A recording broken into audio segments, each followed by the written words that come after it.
찬양하라 내 영혼아, 같이 주님을 찬양하겠습니다.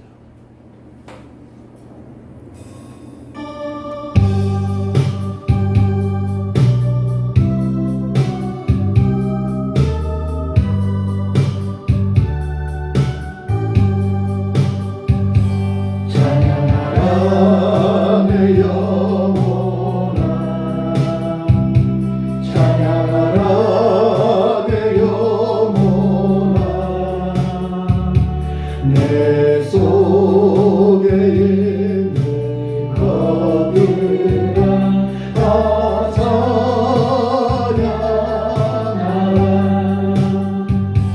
감사하라 내 영혼아, 감사하라 내 영혼아, 내 속에 있는 것들아 다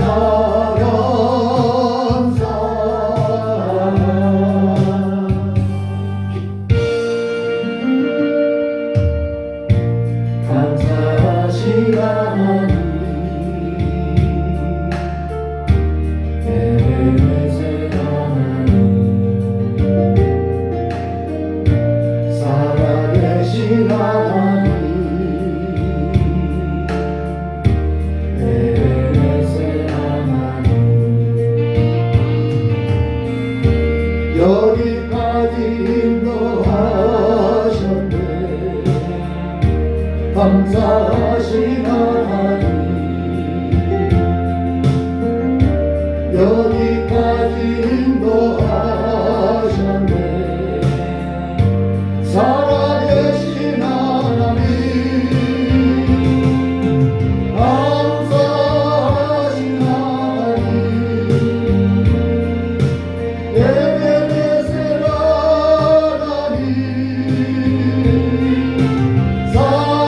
살아계신 하나님, 에베네셀 하나님, 감사하신 하나님, 에베네셀 하나님, 살아계신 하나님, 에베네셀 하나님, 장래도 장래에도 인도하시니 인도하시니 감사하신 하나님, 장래에도 인도하시니 살아계신 하나님, 감사하신 하나님, 에베네셀 하나님, 살아계신 하나님, 에베네셀 하나님,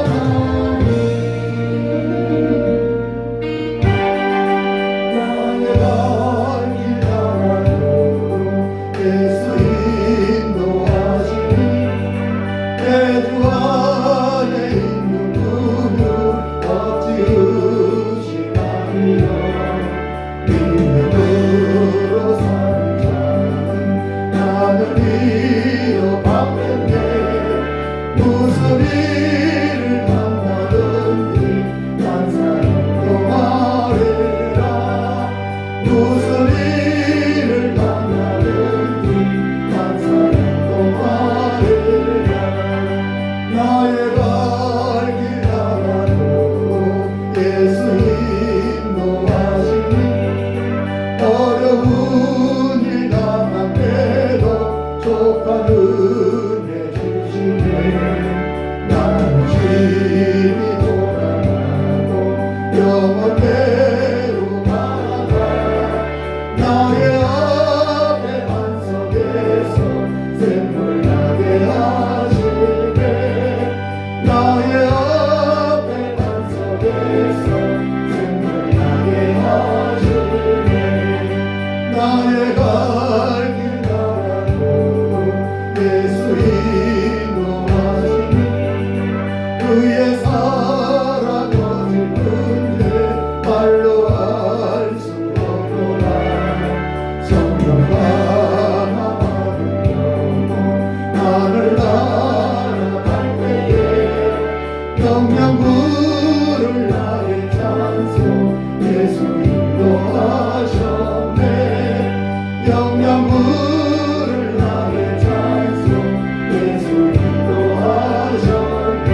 여기까지 인도하신 하나님의 은혜를 감사해서 고백하는 사랑하는 성도들, 더욱더 감사의 조건들이 많아지게 하여 주시고, 여호와께서 내게 주신 모든 은혜를 내가 무엇으로 보답할꼬 라고 시인이 감격하며 고백했던 것처럼, 우리의 남은 인생이 그러한 고백 속에, 그 감격 속에 하나님의 뜻을 따라 하나님께 영광을 돌리는 그런 삶을 살아갈 수 있도록 복을 주옵소서.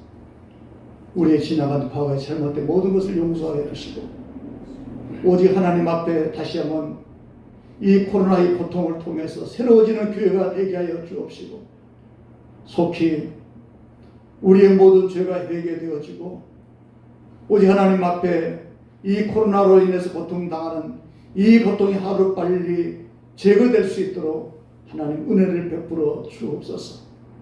각가지의 기도의 제목을 가지고 머릿속에 간구하는 사랑하는 성도들의 기도를 하나님 기억하여 주시고, 저들의 환경을 하나님 기억하여 주시어서 모든 것이 합력하여 손을 이루는 놀라운 축복의 은혜가 있게 하여 주옵소서. 특별히 오늘은 창세기 마지막 부분을 총정리하는 시간입니다. 하나님, 이 말씀이 들려질 수 있도록 성령님 역사하여 주옵소서. 이 말씀이 깨달아질 수 있도록 도와주시고, 이 말씀을 쫓아 살아가는 우리 모두가 되도록 은혜를 입혀 주옵소서. 부족한 종을 하나님 성령의 능력으로 붙들어 주시고, 성령의 두루마기를 입혀 주시고, 성령의 나팔수가 되어서 말씀을 선포할 수 있도록 온전히 부족한 종에게도 은혜를 입혀 주옵소서. 예수님 이름으로 기도 올리옵나이다. 아멘. 하나님의 말씀 보겠습니다. 창세기 50장 15절에서 26절 말씀까지. 창세기 50장 15절에서 26절 말씀까지 제가 공독해 드리겠습니다.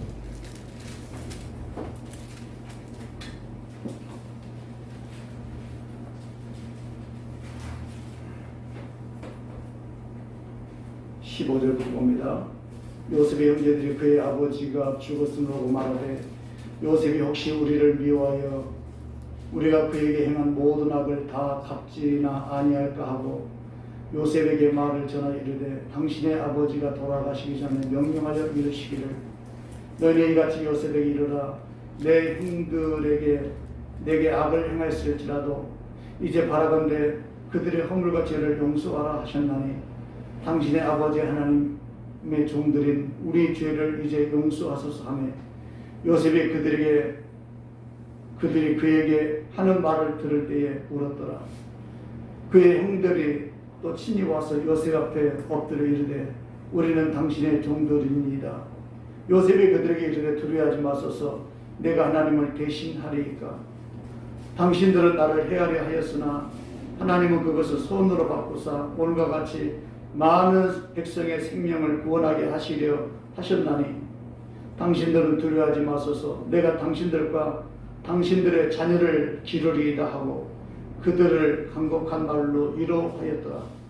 요셉이 그의 아버지의 가족과 함께 애굽에 거주하여 110세를 살며 에브라임의 자손 3대를 보았으며, 므낫세의 아들 마길의 아들들도 요셉의 스라에서 양육되었더라. 요셉이 그의 형제들에게 이르되, 나는 죽을 것이나 하나님이 당신들을 돌보시고 당신들을 이 땅에서 인도하여 내사 아브람과 이삭과 야곱에게 맹세하신 땅에 이르게 하시리라 하고, 요셉이 또 이스라엘 자손에게 맹세시켜 이르기를, 하나님이 반드시 당신들을 돌보시리니 당신들은 여기서 내 해골을 메고 올라가겠다 하라 하셨더라. 요셉이 110세의 죽음에 그들이 그의 몸에 향제를 넣고 애굽에서 입관하였더라. 아멘. 창세기 50장 15절에서 26절 말씀까지 소설하고 있습니다. 성경에서는 우리 인생을 그렇게 얘기합니다. 한마디로 표현하면은 시편 90편 10절에서 사람의 연수가 70이요 강건함은 80일지라도 마지막 가서 자랑할 것은 수고와 슬픔밖에 없다. 성경 우리 인생을 그렇게 논했습니다. 마지막 가서 자랑할 것은 수고와 슬픔밖에 없다. 그 얘기는 어차피 우리가 한평생을 살아가면서 기쁜 일도 있지만 여러 가지 실패와 상처로 인해서 마음의 슬픔과 고뇌와 고통 속에 살아갈 수밖에 없다는 것을 말씀하고 있는 것입니다. 그리고 어찌 보면은 한평생을 산다는 것이 우리 모두는 상처를 주기도 하지만 또 상처를 안고 살아기도 하는 거예요. 중요한 것은 내 안에 있는 그 상처를 내가 어떻게 처리하느냐, 거기에 따라서 상처를 잘 처리를 한 사람들은 행복한 인생을 살아갈 것이고, 상처를 처리하지 못하고 가슴에 안고 사는 사람들은 말 그대로 불행하게 사는 거예요.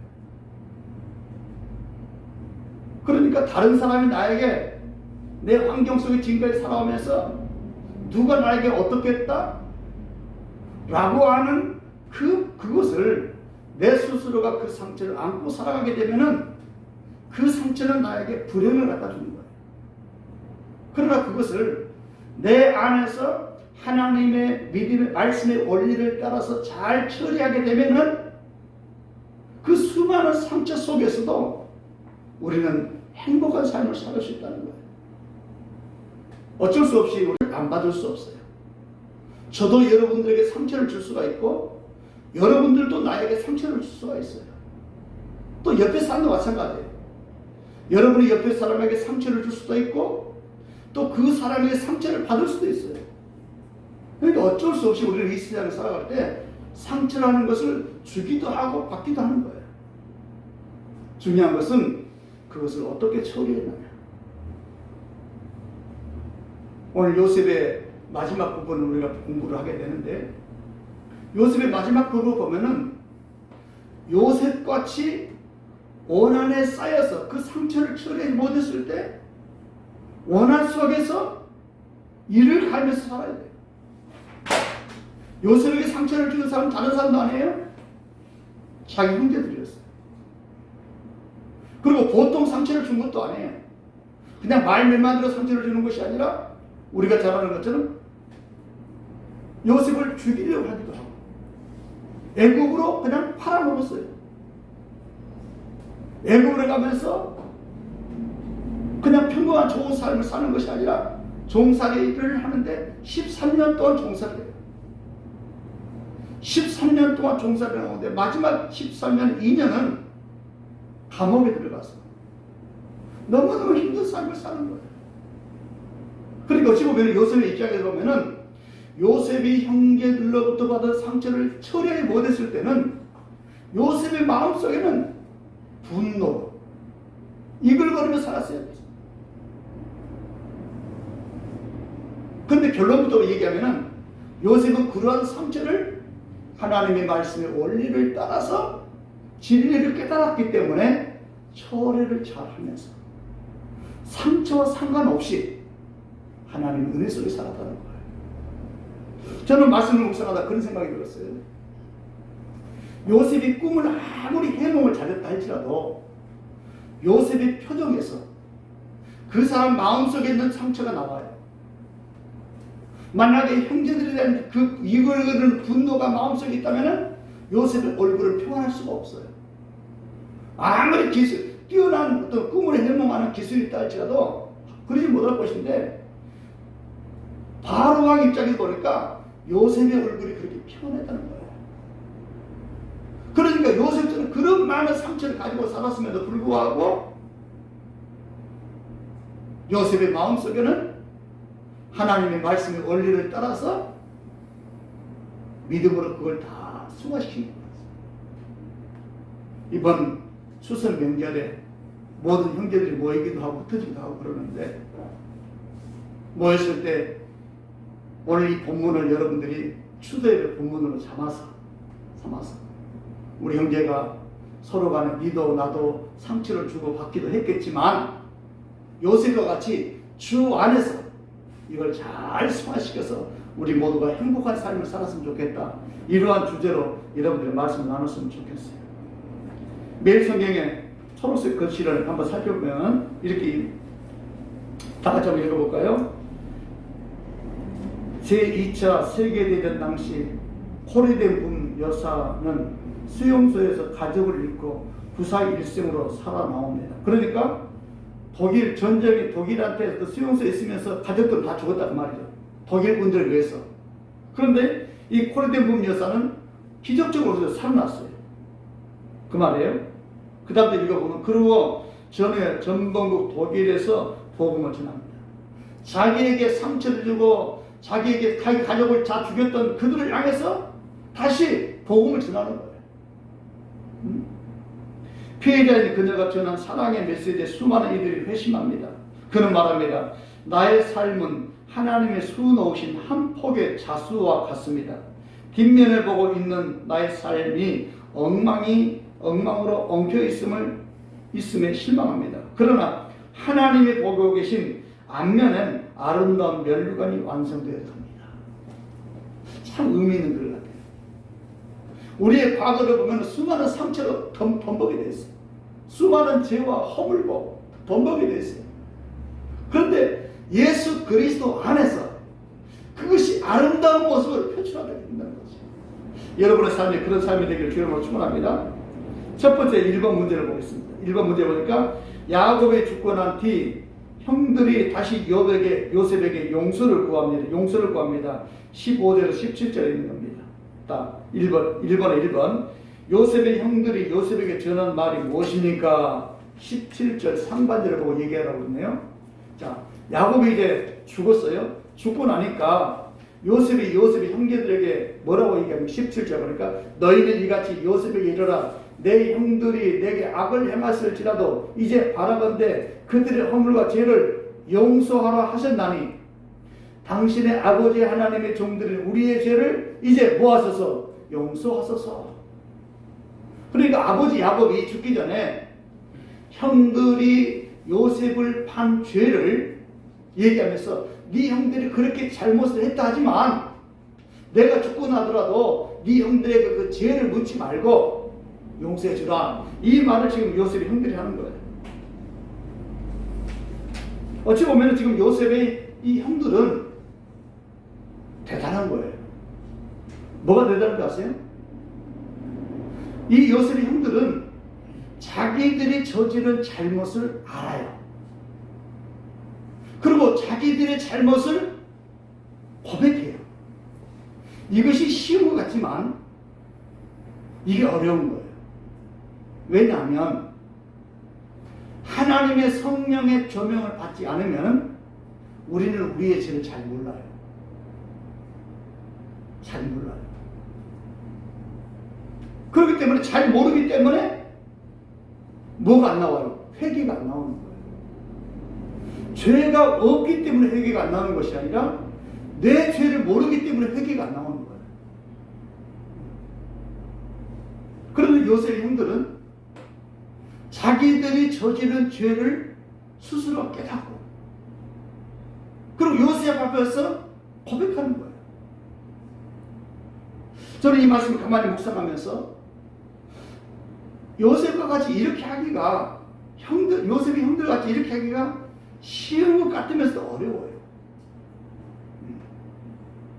그런데 형들이 이렇게 자기의 죄를 용서해달라고 하기 전에 이미 요셉은 이 말을 듣기 전에 형들에 대한 모든 죄를, 상처를 다 스스로 없애버렸어요. 어디서 나오느냐? 그게 창세기 45장 4절로 8절.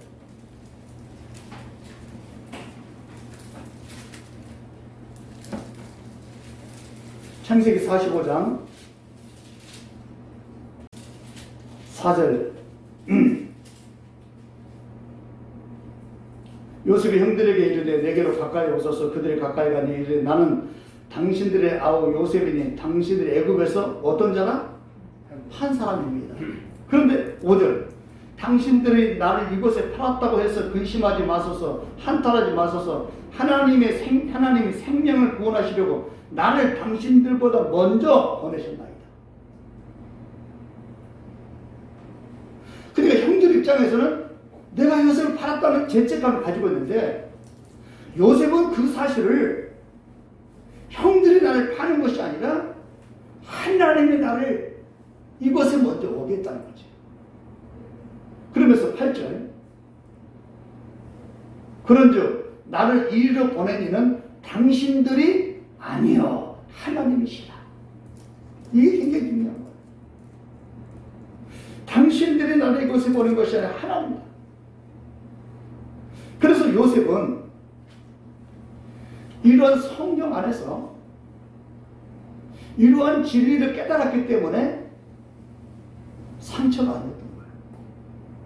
팔리는 신세가 됐었고 감옥에 들어가서 고생도 했지만 이러한 모든 것들이 요셉의 마음속에는 하나님의 섭리 속에 있었다는 거예요. 하나님의 섭리. 하나님의 섭리라는 게 뭐예요? 하나님의 계획. 다시 말해서 하나님이 우리를 향한 계획을 가지고 계세요.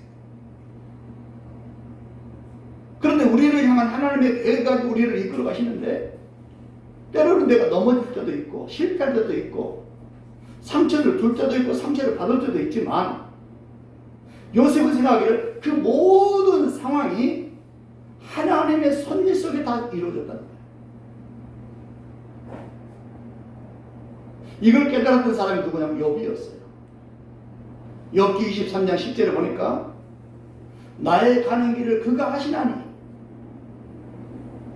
다시 말해서 지난번에도 말씀드렸습니다만 나의 가는 길을 그가 하신다는 것은 하나님은 나의 가는 인생에 하나님의 각본과 계획을 가지고 나를 이끌고 있다는 거예요. 그런데 여기서 잘 생각해야 돼요. 하나님의 각본과 하나님의 계획을 가지고 나를 이끄신 하나님은 성경에 보니까 졸지도 않으신다고 그랬어요. 뭐 하지도 않아요? 졸지도 않고 우리를 지킨다고 그랬어요.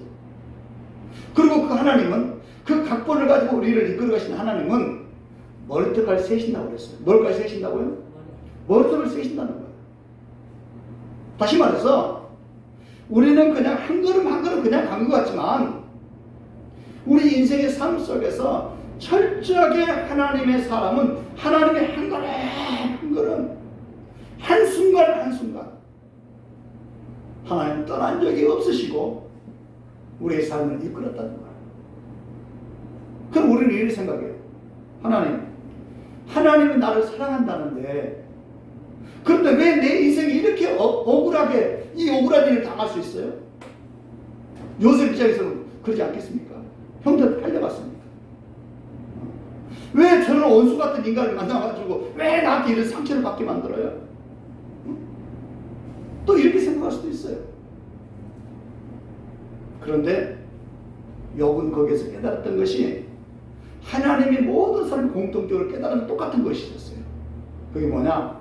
나의 가는 길을 그가 하신다. 다시 말해서 하나님은 나의 인생에 대한 각본을 가지고 태어나게 하셔서 나를 지금까지 이끌어가고 있다.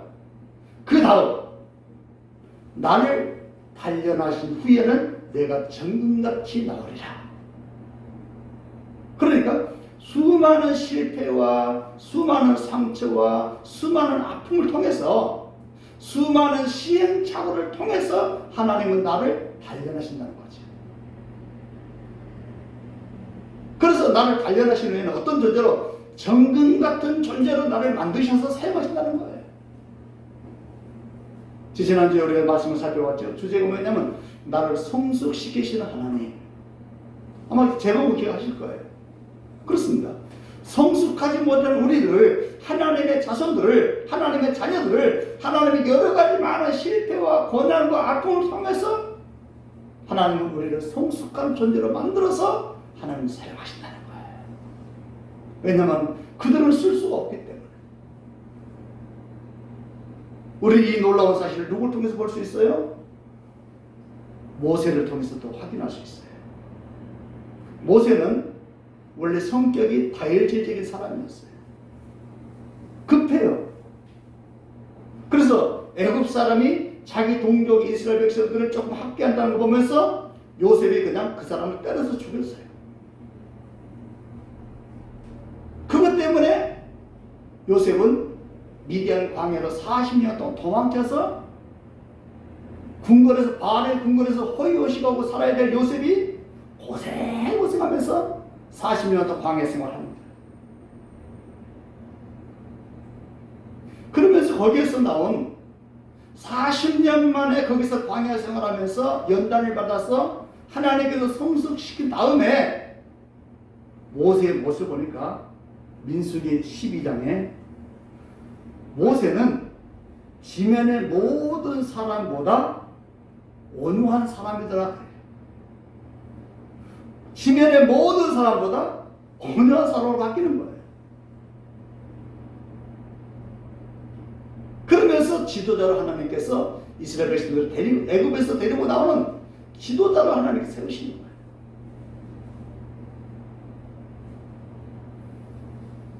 예레미야서에 보면은 예레미야 17장에 하나님은 토기장이요 우리는 진흙이라고 그랬어요. 지금도 어찌 보면은 하나님은 자기 백성을, 하나님의 선택한 자기 백성을 하나님은 자기가 쓸 그릇으로 만들고 계시는 거예요. 누구 마음대로? 하나님 마음대로. 누구의 뜻을 따라서? 하나님의 뜻을 따라서. 그러니까 우리가 그릇 파는 집에 가서 보면은 커피잔도 있지만 때로는 허드렛 것도 있잖아요. 옛날에, 요즘에 그거 였지만 요강이라는 거 사기로 만들지 않았어요. 똑같은 진을 가지고 어떤 것은 고급스러운 커피잔을 만들어서 비싸게 팔려가고 어떤 것은 그냥 밤에 뒷일 보면 요강으로 써가지고. 누가 만들었어요? 토기장이 만든 거예요. 중요한 것은 커피잔도 요긴하게 쓰지만 옛날에 요강도 요긴하게 썼던 거예요. 그러니까 하나님은 자기 사람을 하나님의 섭리와 계획과 뜻에 따라서 요긴한 존재로 만드는 거예요. 나를 왜 이렇게 만들어놨어? 그럴 수 없다는 거죠. 신체 일부분을 보면은 눈과 같이 또 입과 같이 입은 말만 하면서 좋은 거 다 지가 먹어요. 그렇죠? 근데 발바닥을 보세요. 발바닥.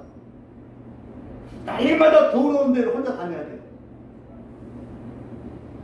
자갈밭도 걸어가야 돼요. 발바닥 있게 생각할 때 입은 지는 일도 하지 않으면서 입만 놀리고 다 좋은 거 지가 다 먹고 발바닥에서 음식을 먹어야 안 먹어요. 이렇게 불편할 수 있다는 거죠. 그러나 하나님의 주권을 요셉을 인정했기 때문에 그 모든 상황은 하나님에 의해서 되어졌다. 이런 생각을 했던 거예요. 그렇기 때문에 우리가 중요하게 생각하는 것은 내 안에 있는 죄나 상처는 나를 괴롭게 만드는 거예요. 그러나 그것을 내가 어떻게 승화시키는 처리하느냐에 따라서 내가 행복한 사람이 될 수 있고 불행한 사람이 될 수도 있어요. 예를 들면 오늘 여러분이 이 코로나에서 마음대로 마스크 쓰고 이렇게 예배도 잘 못 드려요. 마음대로 찬양도 잘 못해요. 그리고 어찌 보면은 저보다 훨씬 더 설교를 잘하는 목사님들도 많을 것인데 이곳에 여러분이 하나님을 앉혀놨어요. 그러면 두 가지 생각할 수 있어요. 어떤 분은 저를 좋아해가지고 내가 이봉수 목사님 만난 게 참 복이다. 내가 이런 설교를 듣는 게 참 복이다. 이렇게 생각하는 분도 있겠지만 나하고 맞지 않는 분은 예를 들어서 더 유명한 훌륭한 목사님들 설교를 보면서 아이고 왜 나는 그 교회 못 갔을까? 나는 왜 여기 안 됐을까? 라고 생각하면은 이 자리 자체가 불편한 거예요. 그렇지 않겠어요? 그런데 우리가 한 가지 기억할 것은 이 모든 것들이 여러분이 여기 앉아있고 제가 여기 서 있는 것은 누구의 섭리에 의해서? 하나님의 섭리와 하나님의 주권에 의해서 여기 있다는 거예요. 요셉은 그걸 깨달았기 때문에 형들을 미워하지 않았어요. 누가 했기 때문에? 하나님 하셨기 때문에. 이런 기가 막힌 내용을 또 누구를 통해서 확인할 수 있느냐? 지난번에 말씀드린 다윗을 통해서 확인해 볼 수 있어요. 사람이 잘 나갈 때 상처를 줄 때는 그게 크게 데미지가 없어요. 그런데 내가 가장 어려울 때 말 한마디, 작은 말 한마디의 상처는 나에게 큰 데미지를 입게 되는 거예요.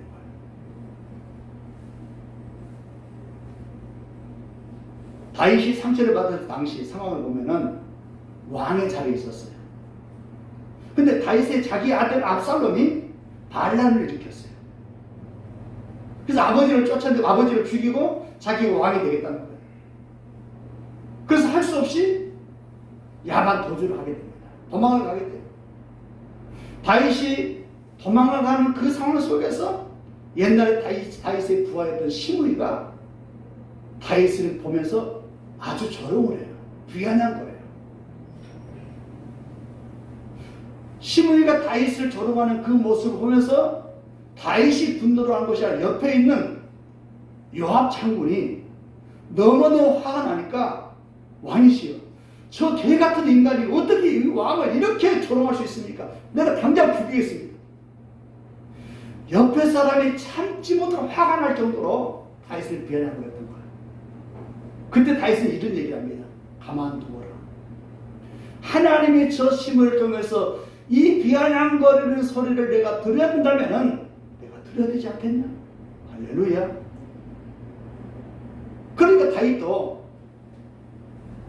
철저하게 자기 인생의 모든 삶 속에는 하나님이 우리의 목자가 되시고 하나님이 나를 이끌어 가시고 지금 모든 이 상황은 하나님에 의해서 되어진다는 거예요.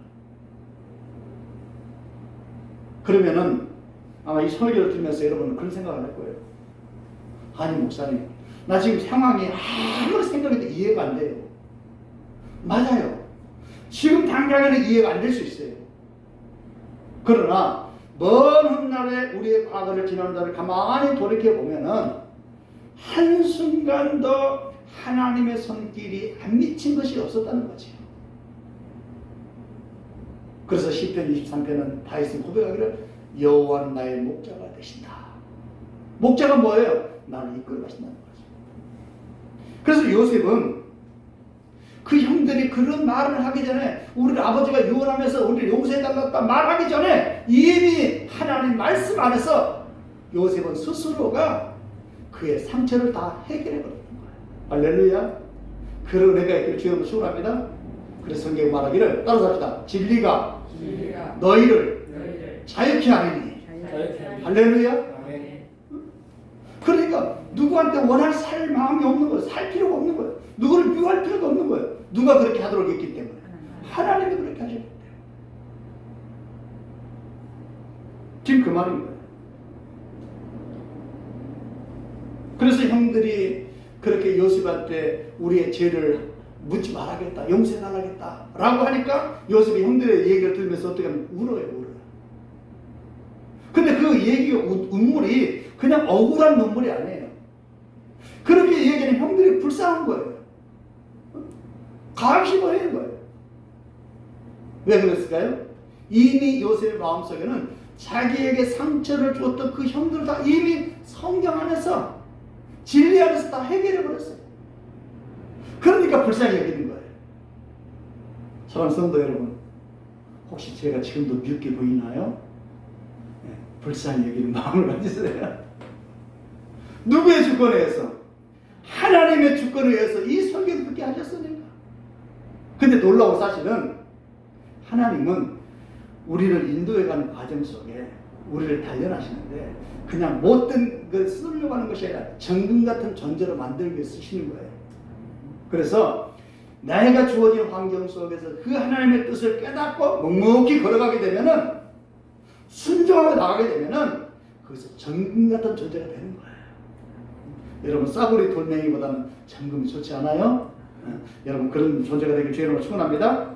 나눔 1권 읽어보면은 진실한 참회와 진정한 용서가 있기 전까지는 죄는 끊임없이 우리를 괴롭힙니다.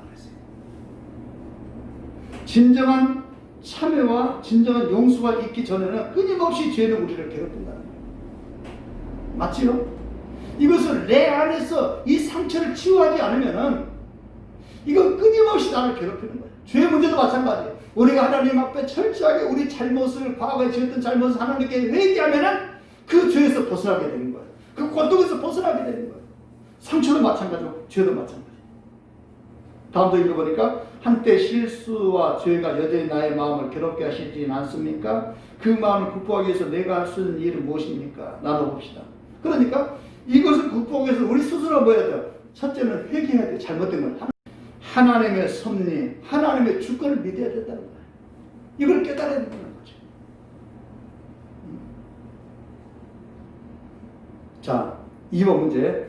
요셉은 하나님이 이루신 일을 전하며 형들을 위로합니다. 18절 21절 말씀이에요. 자, 하나님이 1번 하나님의 형제들의 악행을 손으로 바꾸어 어떤 일을 이루셨습니까? 20절 말씀 가지고 얘기를 20절 한번 읽어볼까요? 20절 당신들은 나를 해하려 하였으나 하나님은 그것을 손으로 바꾸사 오늘과 같이 많은 백성의 생명을 구원하게 하시려 하셨나니. 형제들의 악행은 뭐였어요? 처음에는 요셉을 죽이려고 했었어요.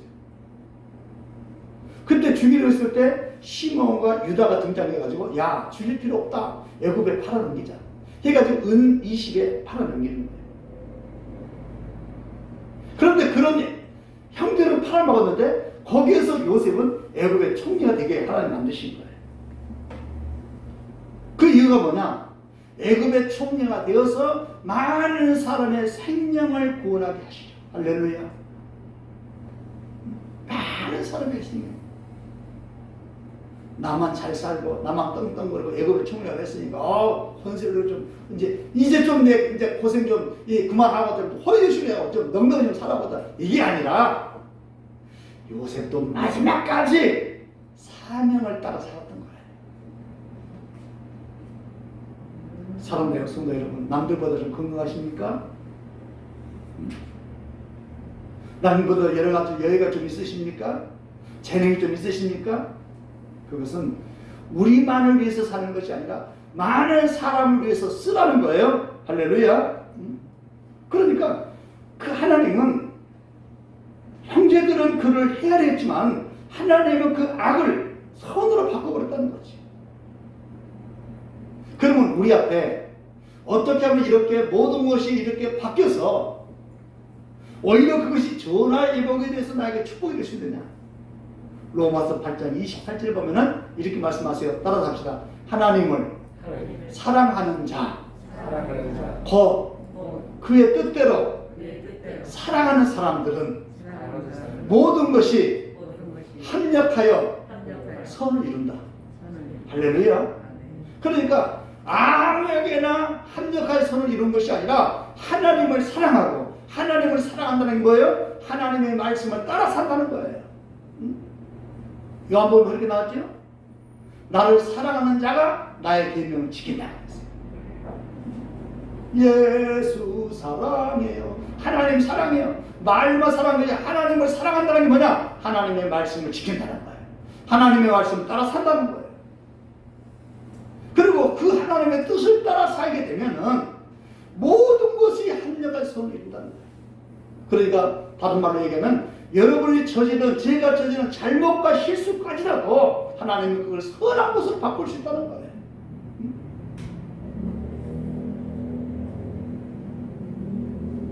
그러면서 2번 문제 보니까 요셉의 형들을 강곡한 말로 위로하며 약속한 것은 무엇입니까? 자, 21절 한번 보고 얘기해 볼까요? 21절 당신들은 두려워하지 마소서. 내가 당신들과 당신들의 자녀를 기르리다 하고 그들을 간곡한 말로 뭐하였더라? 위로하였다. 형제들만 돌보는 것이 아니라 형제들의 자녀까지 내가 책임지겠다. 그러면서 뭘로 위로했다고요? 말로 위로했다는 거예요. 오늘 추석에는 여러분 만나는 모든 형제들을 말로 위로 좀 해주기 바랍니다. 저 인간 한테 틀렸어. 그것이 아니고 그것 또한 누구의 섭리였다? 하나님의 섭리였다는 거지. 하나님의 주권이었다는 거지. 그걸 통해서 누구를 만든다는 거예요? 나를 만든다는 거지. 나눔 2번 보니까 나눔 2번 진정으로 용서할 수 있는 힘은 하나님이 내게 행하신 일을 기억하는 데서 나옵니다. 아멘입니까? 아멘. 이걸 인정하는 거죠. 진정한 용서할 수 있는 힘은 하나님이 내게 행하신 일을 기억한다. 그러니까 하나님의 주권, 하나님의 섭리, 내 인생은 하나님의 각본 속에 있어. 옛날에 그런 말을, 옛날 아멘산 그런 얘기 하잖아요. 우리 인생은 부처님 손바닥에 있어. 그 사람들이 아는데 조금 못 미쳐서 그래요. 우리 인생은 부처님 손바닥이 아니라 하나님의 손에 있다는 거죠. 그게 역대상 20장에 나온 거예요. 아직 마음으로 용서하지 못한 사람이 있다면 그리스도 안에서 내가 받은 용서와 지금까지 내게 베풀은 은혜를 묵상하며 용서할 수 있는 힘도 주시도록 잠시 기도하는 시간을 가집시다. 아직도 내가 용서하지 못했다는 것은 두 가지죠. 하나님이 나 같은 죄인을 용서하셨는데 그 얘기는 무슨 얘기예요? 나도 주님의 그 주님 같은 그 죄를 용서했다면 나도 누군가 죄를 용서하라는 거예요. 그래서 성경 보니까 그런 얘기했죠. 어떤 사람이 1만 남았던 빚을 졌는데 와서 탕감 받았어요. 근데 지나가다가 자기한테 10달란트 빚을 진 사람이 있었는데 그 사람을 붙잡고 족치면서 야 너 가지고 와. 응? 그러면서 막 감옥에 가뒀을 때 그 주인이 그 용서하지 않는 그 1만 달란트 탕감받은 그 사람 다시 끌어다 거기에 가두잖아요. 이번 추석에는 하나님의 섭리, 하나님의 주권을 인정하면서 용서할 수 있는 그런 여러분들에게 주님을 축원합니다. 세 번째 문제 보니까 요셉은 하나님께서 약속하신 땅에 대한 유언을 남기고 생명마감합니다. 자, 3번에 2번 요셉이 유족들에게 상기시킨 약속의 말씀 무엇입니까? 24절 보고 이게 뭐라면 요셉이 그 형제들에게 이르되 나는 죽을 것이나 하나님이 당신들을 돌보시고 당신들을 이 땅에서 인도하여 내사 아브라함과 이삭과 야곱에게 맹세하신 땅에 이르게 하시리라 하고 또 그러면서 25절 요셉이 또 이스라엘 자손들에게 맹세시켜 이르기를 하나님이 반드시 당신들을 돌보시리니 당신들은 여기서 내 해골을 메고 올라가겠다 하라. 다시 말해서 내가 애굽에서 비록 여기서 죽어서 내가 묻히지만은 가나안 땅에 하나님 약속한 땅에 분명히 하나님께 가게 할 것이다. 그러니까 그 갈 때 너희만 가지 말고 내 해골을 그 가나안 땅에 우리 조상들이 있는 그곳에 묻어달라. 여러분 뭘 얘기하나요? 야곱도 마찬가지고 요셉도 마찬가지고 누구든지 이분들은 하나님의 말씀을 믿었어요. 히브리서 11장에 이렇게 얘기합니다. 믿음이 없이는 하나님을 기쁘시지 못하나니 6절에 누구든지 하나님이 계신 것과 그를 위해서 그를 찾는 자에게 상 주시는 이심을 믿어야지. 그러니까 야곱도 마찬가지고 요셉도 마찬가지고 모든 신앙의 사람들은 하나님께서 예비하신 본향을 향해서 걸어갔어요. 상 주심을 바라보고 걸어갔어요. 이게 믿음의 삶인 거예요. 이 땅이 아무리 좋아도 이 땅에서 그냥 편안하게 이 땅에서 안주하는 것이 아니라 항상 그들은 본향을 향해서 걸어갔어요. 그리고 상주심을 생각하면서 힘들고 어려운 고난의 길을 묵묵히 걸어갔던 거예요. 뭘 믿었기 때문에? 하나님을 믿고 천국을 믿었기 때문에. 그래서 지금 창세기 15장 13절에서 14절까지 하나님은 이미 수백 년 전에 아브라함에게 약속하신 그 약속을 이루는 과정 속에 하나님은 등장시키고 요셉을 등장시키고 그 약속을 철저하게 하나님께서 이끌어 가신다는 걸 여러분 기억하십시오. 오늘 저와 여러분은 이사야서 43장 21절 보니까 이 백성은 내가 나를 위하여 지었나니 이 백성은 하나님이 하나님을 위해서 우리를 선택했다는 거예요. 그 다음 얘기 보니까 뭐라냐, 나를 찬송하게 하려 함이라. 하나님께 영광을 돌리라고 하나님께 저와 여러분을 부르셨다는 거예요. 또 하나님께 영광을 돌리라고 우리에게 그 달란트를 주시고 건강도 주시고 모든 걸 주셔서 하나님 앞에 기쁨 되는 나머지의 삶을 살으라고 하나님 지금까지 이 설교를 듣게 하시고 하게 하시고 오늘 이 하나님의 주권에 의해서 요셉을 묵상하게 하시고 야곱을 묵상하게 하시고 또 수많은 상처를 해결하고 살아야 된다는 것 때문에 오늘 이 말씀을 주신 줄 믿습니다. 기도하겠습니다. 하나님, 우리 인생은 우리가 계획하고 사는 것 같지만 그것이 아니라 하나님의 철저한 나에 대한 각본과 계획을 가지고 인도하시는 그 하나님의 손길에 의해서 지금도 살아가고 있음을 깨닫게 하시니 감사합니다. 하나님, 수많은 실패와 좌절과 또 넘어짐과 또 성공과 그 아픔 속에서도 그 모든 것 속에서 나를 정금으로 만드시는 하나님의 손길이 있다는 것을 기억하게 하시니 감사합니다. 하나님, 우리 모두 이 말씀을 들은 우리 사랑하는 성도들과 부족한 종이 하나님이 만드시고자 하는 그릇으로 다 만들어갈 수 있도록 온전히 하나님께 내어드리고 온전히 하나님의 뜻에 온전히 순종하는 믿음의 삶을 살아갈 수 있도록 은혜를 베풀어 주옵소서. 야곱과 요셉이 날마다 하나님께서 약속하신 가나안 땅을 바라보고 살았던 것처럼 우리도 비록 이 땅에서 우리가 몸을 입고 살아가지만은 하나님이 예비하신 아름다운 새 하늘과 새 땅을 바라보고 사는 저희들 되게 하여 주옵시고, 또 그곳에서 우리에게 안식을 주시고 상을 주시를 그 하나님을 바라보고 믿고 그 상 얻기 위해서 나가는 우리 모두가 되게 하여 주옵소서. 예수님의 이름으로 기도 올리옵나이다. 아멘. 같이 소원이라는 찬양을 부르고 난 다음에 부르시면서 준비하시는 흥금을 함께 드리겠습니다.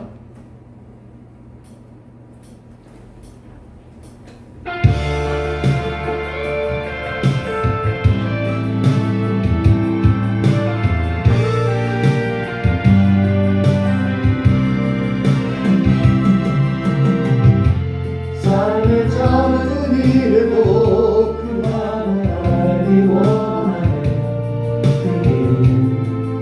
그 좋은 길로 가기 원해. 나의 작음을 알고 그 눈에 비심을 알며 떠나 그 깊은 길로 가기 원하네.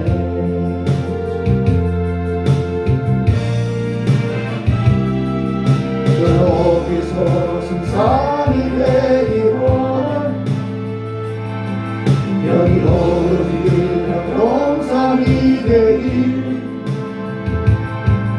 내가 가는 길만 비추기보다는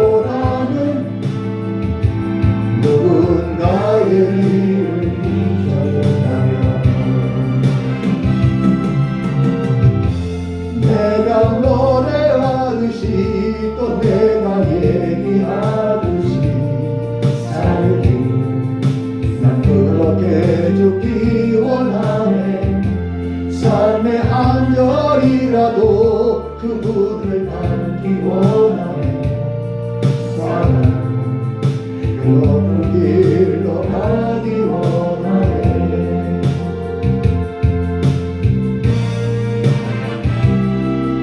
저기서 승산이 되기 원해. 여기 오직 동산이 되기. 내가 가는 길만 비추기 원하는 누군가의 일을 비춰준다면 내가 노래하듯이 또 내가 얘기하듯이 살기, 난 그렇게 죽기 원하네. 삶의 한 절이라도 그분을 닮기 원하네. 사랑 그 좋은 길로 가기 원하네. 그 깊은 길로 가기 원하네. 그 높은 길로 가기 원하네.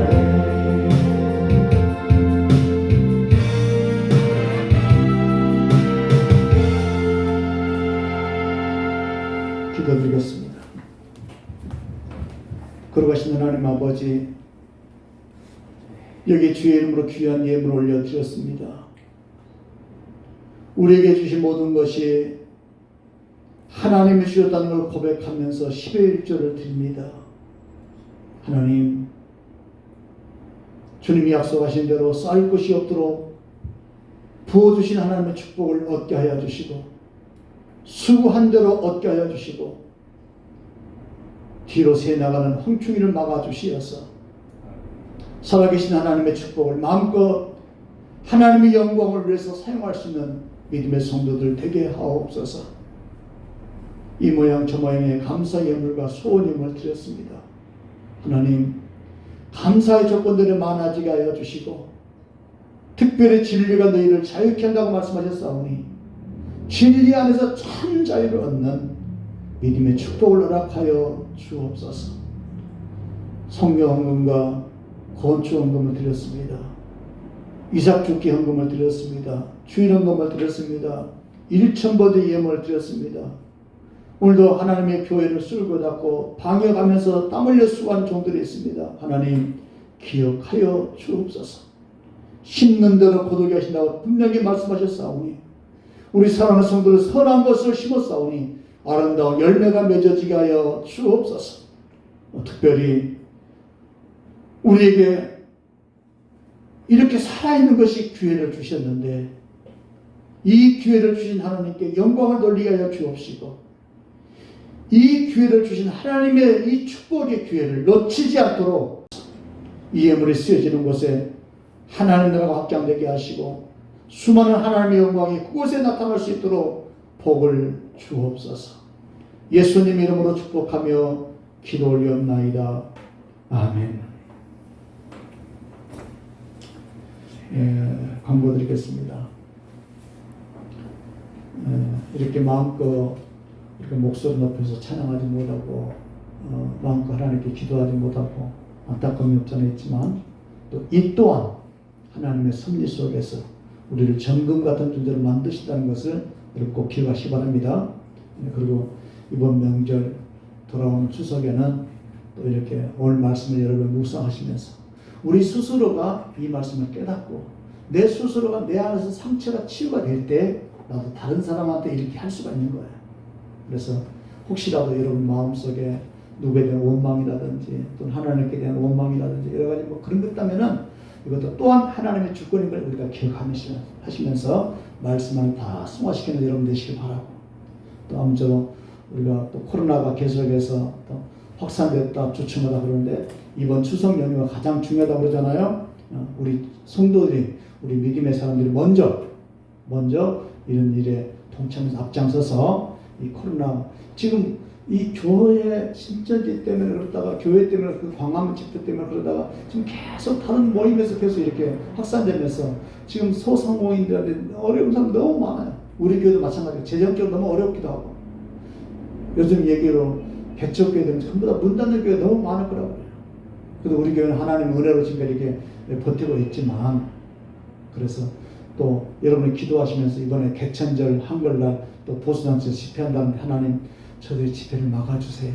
하지 못하게 막아주세요. 여러분이 우리 함께 기도하고 그리고 우리 한국이 양분화되면 안 돼요.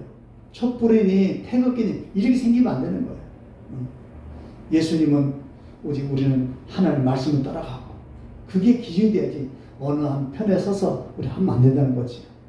이런 일에 또 남은 시간 여러분들이 저와 여러분이 오직 하나님 내가 여기 싸우니 남은 시간 하나님 앞에 기쁨 되는 종이 되게 해주세요.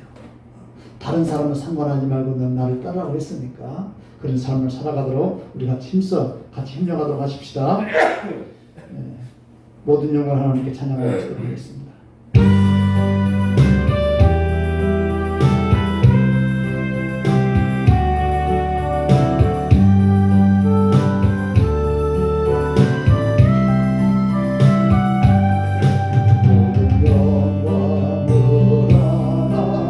모든 영광을 하나님께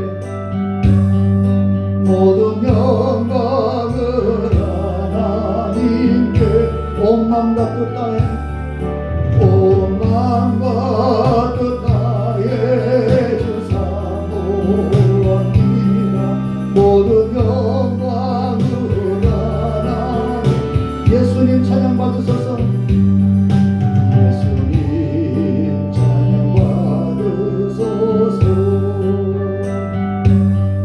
예수님 찬양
바꾸시는 하나님이시여, 우리 앞에 있는 모든 일들을 합력하여 선을 이루는 놀라운 축복을 주시기를 원하시는 그 하나님, 사모하는 영혼을 만족해 하신다고 말씀하셨사오니 그 말씀을 사모하고 돌아가는 우리 사랑하는 성도들 기억하여 주옵소서. 우리 남은 인생 모든 영광을 하나님께 고백하였습니다. 예수님 찬양 받아달라고 고백했습니다. 위로의 성령님이시여 우리를 위로해달라고 고백했습니다. 오늘 말씀을 기억하며 우리 인생에 지금도 하나님의 섭리 속에 있다는 걸 기억하게 하시고 나를 천금 같은 존재로 만드시는 하나님의 손 위에 우리의 남은 인생을 맡기게 하여 주시고 그 뜻을 따라 살아가는 우리 모든 성도들을 되게 하여 주옵소서.